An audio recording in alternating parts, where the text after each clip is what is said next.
Olá, seja bem-vindo. Hoje eu vou te apresentar o que é a ausculta cardiovascular. Então vamos para ela. Auscultar significa ouvir. E aqui é possível, nesse contexto, ouvir ruídos que são produzidos pelo coração, os quais podem ser ouvidos diretamente na região cardíaca, como também em um vaso sanguíneo. Então, o método que o cardiologista utiliza para ouvir esses ruídos é o chamado método auscultatório, né? Em que é possível se ouvir, se auscultar diretamente na região cardíaca, na região do tórax, com um estetoscópio, ruídos chamados bulhas que são produzidos diretamente pelo coração. Essas bulhas cardíacas, então, representam um som que se ausculta, né, que se ouve na região cardíaca. Mas também é possível se fazer uma aferição da pressão arterial, se auscultando sons chamados de Korokov, quando esse estetoscópio ele é utilizado sobre uma artéria específica do nosso organismo. Então, partindo aqui do pressuposto de que eu tenho um indivíduo que está apresentando uma função cardíaca normal, com o uso do estetoscópio sobre o tórax da região cardíaca, é possível se ouvir, ou seja, se auscultar, dois ruídos, duas bulhas. A primeira bulha, também chamada de B1, ela ocorre bem no início de uma das etapas do ciclo cardíaco, que é a sístole, aquele momento em que nós temos os ventrículos cardíacos se contraindo, aplicando pressão no sangue para ejetar esse sangue para fora do coração. Nesse momento, as válvulas semilunares, né, também chamadas de válvulas arteriais, tanto a aórtica como a pulmonar, elas se abrem para esse sangue ser ejetado pelas artérias. E neste momento também, as válvulas atrioventriculares, tanto a bicúspide quanto a tricúspide, elas se fecham para que esse sangue não volte para os átrios. E justamente é esse fechamento dessas válvulas atrioventriculares que produz um som visto aí na literatura, né, como um som onomatopeico, tum. Eu vou mostrar para você esse ruído daqui a pouquinho. E durante o início ali da diástole, que é aquele momento em que os ventrículos estão relaxando para receber sangue, nós temos a identificação de um segundo ruído, uma segunda bulha, também chamada de B2, que agora vai ser um som gerado pelo fechamento das válvulas arteriais. Então, nesse momento da diástole, o sangue está entrando nos ventrículos, as válvulas arteriais, semilunares, aórtica e pulmonar, se fecham e isso gera um ruído. Nesse momento, as válvulas atrioventriculares estão abertas, permitindo a passagem de sangue dos átrios para os ventrículos. A abertura dessas válvulas não gera ruído. O que gera ruído é sempre o fechamento delas. Quando eu tenho fechamento, então, das válvulas atrioventriculares, eu identifico um primeiro ruído, uma bulha, primeira bulha. Quando eu tenho fechamento dessas válvulas arteriais durante a diástole, então eu tenho a segunda bulha, que pode ser identificado pelo som onomatopeico de tá. Aqui eu mostro para você onde nós temos as regiões do tórax, onde se deve ser posicionado o estetoscópio para a gente fazer para o cardiologista fazer essa identificação do ruído. Aqui nós temos o foco pulmonar, o foco aórtico, o foco tricúspide e aqui o foco bicúspide. Mais precisamente são essas regiões rachuradas aqui, destacadas na imagem, onde o estetoscópio pode ser posicionado para esses ruídos serem ouvidos. E com isso, então, é possível se identificar se a sístole e a diástole estão ocorrendo corretamente, como esperado, se as válvulas elas estão funcionando adequadamente. Então, é um exame simples, rápido, de avaliação da função cardiovascular, cardíaca, mais precisamente. Nesta figura, neste gráfico, o que nós temos? Na primeira parte do gráfico, eu tenho a variação de pressão, medida em milímetros de mercúrio, em função do tempo. A escala do tempo está aqui em segundos. Então, eu tenho aqui frações de segundos. Do início ao final da sístole, nós temos um período médio de novo, né, pensando em um indivíduo que tem uma função cardíaca normal, saudável, de 0,3 segundo. Então, é 1/3 de segundo. E a diástole vai desse 0,3 até 0,8, ou seja, 0,5 segundo, meio segundo. Durante a sístole, essa pressão vai aumentando, porque os ventrículos estão contraindo, e depois esse sangue vai sendo ejetado, essa pressão diminui, e na diástole, como os ventrículos estão relaxados, então nós não identificamos aumento dessa pressão. Ao mesmo tempo, nós temos aqui na parte de baixo desse gráfico a variação do volume em ml de sangue, também em função dessas etapas do ciclo cardíaco.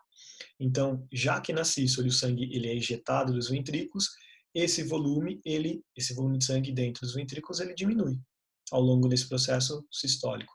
E durante a sístole, como os ventrículos voltam a receber sangue, então eles se enchem de sangue e esse volume volta a aumentar. E como eu havia comentado, nós temos inicialmente aqui, bem no início da sístole, um primeiro ruído, uma primeira bulha, e no início da diástole, uma segunda bulha. Então agora é bastante interessante que você tenha acoplado aí ao seu dispositivo um fone de ouvido para facilitar você auscultar as bulhas cardíacas, que são aqueles ruídos auscultados pelo estetoscópio, né? Então vamos lá.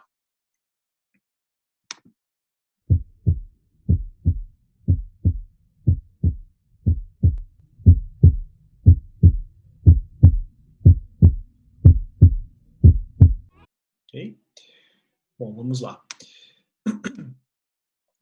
A outra possibilidade, então, é nós utilizarmos esse método auscultatório para se fazer a ausculta da artéria braquial. E aí, para isso, eu utilizo não só o estetoscópio, mas também um esfigmomanômetro. Esse esfigmomanômetro diz respeito a um manômetro, que é um dispositivo que identifica a variação de pressão, acoplado a um manguito de pressão. E aí, com isso, nós conseguimos ouvir diversos sons que são chamados sons de Korotkov, os quais representam ruídos gerados pelo sangue que está circulando nessa artéria de forma turbulenta. Um fluxo que gera, por ser turbulento, ele gera ruído. Então, como que é feito esse procedimento?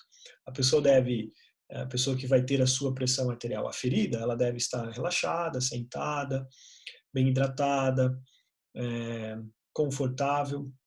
E então o profissional vem, coloca aqui o manguito sobre o braço esquerdo dela, acima da região do cotovelo, e aí esse manguito é acoplado então uma bomba de pressão, também chamada de pera, que tem uma válvula, pode ser aberta ou fechada.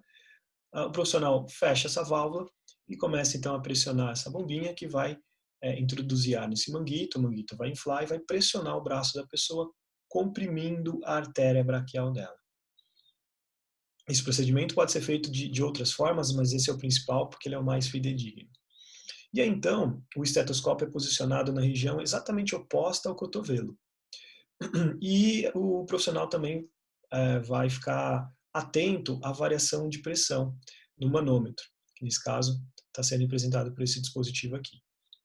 Atualmente nós temos diferentes dispositivos, como relógios analógicos ou até mesmo digitais, né? Vamos então vamos postular aqui que as pressões sistólica e diastólica dessa paciente sejam os clássicos valores de normalidade, 120 e 80 milímetros de mercúrio, respectivamente. Então, neste caso, o profissional sempre deve bombear um valor de pressão um pouco elevado, 180 mais ou menos, 200, 220, a depender do histórico pessoal do paciente, dos sintomas, dos relatos dados ao profissional, ele vai saber identificar até quanto ele deve bombear de pressão naquele manguito. Mas tem que ser uma pressão acima da pressão que se imagina ser, né, a pressão sistólica do paciente. Então, imaginando que aqui a pressão sistólica fosse 120, é bombeado uma pressão, por exemplo, até 140, e nesse momento, como a pressão do manguito é maior que a pressão que o sangue exerce aqui para fora, né, a pressão arterial, então a artéria ela é comprimida, o braço é comprimido, o manguito pressiona a artéria e ela se fecha e eu não tenho fluxo de sangue aqui. E com isso eu não tenho ruído nenhum, eu tenho ausência de sons. porque a pressão do manguito, nesse caso, está em 140 milímetros de mercúrio, acima da pressão de 120 postulada aqui, né, por mim, como sendo a pressão sistólica dessa paciente. Aí o profissional abre a válvula, o ar começa a vazar, a pressão do manguito começa a diminuir, e quando essa pressão do manguito se igualar à pressão sistólica, então a pressão para fechar é igual para a pressão, igual à pressão que é feita pelo sangue para abrir a artéria, essa artéria então ela se abre e eu volto a ter um fluido de sangue, só que agora esse sangue tem um fluxo turbulento que gera ruído. E é então nesse momento que é auscultado um primeiro som de Korokov. E aí o profissional estará olhando para o manômetro e vai identificar. Bom, então, já que esse é o primeiro ruído, esse primeiro ruído ele me sinaliza que é a pressão sistólica. Ao longo desse processo em que a pressão do manguito vai diminuindo, 110, 100, 90, esse sangue continua fluindo de forma turbulenta e o profissional vai auscultar outros sons de Korokov, né, mais ruídos. Até o momento em que a pressão do manguito se iguala à pressão diastólica e é então nesse momento que é auscultado um último ruído. Este último som de Korokov indica a pressão diastólica. Porque a partir daqui, esse fluxo de sangue ele não é mais turbulento como era anteriormente. Ele passa a ser um fluxo laminar. E aí, então, a partir daqui eu não ausculto nenhum ruído adicional. Como nós podemos ver nessa última figura. Então, a pressão do manguito vai diminuindo. Nesse momento ainda está acima da pressão sistólica. Eu tenho ausência de fluxo, eu tenho uma artéria silenciosa. O coração está funcionando, está realizando sístole, diástole, está promovendo, né, variação na pressão arterial. Pressão sistólica sempre maior do que a diastólica, então vou tendo essas pressões sendo emitidas, mas eu não consigo ouvir. No momento em que as pressões se igualam do manguito com a sistólica, é auscultado um primeiro ruído, e um segundo ruído, um terceiro ruído, e assim por diante, devido a esses vários sons são devido a esse fluxo turbulento que vai acontecendo, até que nós temos a identificação de um último ruído, que nesse caso seria aqui de 80 miligramas, que representa a nossa pressão diastólica.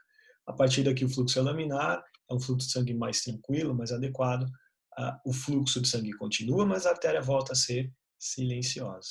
Então, nesse caso, eu tenho aqui a determinação de uma pressão sistólica de 120 milímetros de mercúrio e de 80 milímetros de mercúrio. Classicamente, chamada de 120 por 80, ou mais popularmente conhecida simplesmente por 12 por 8.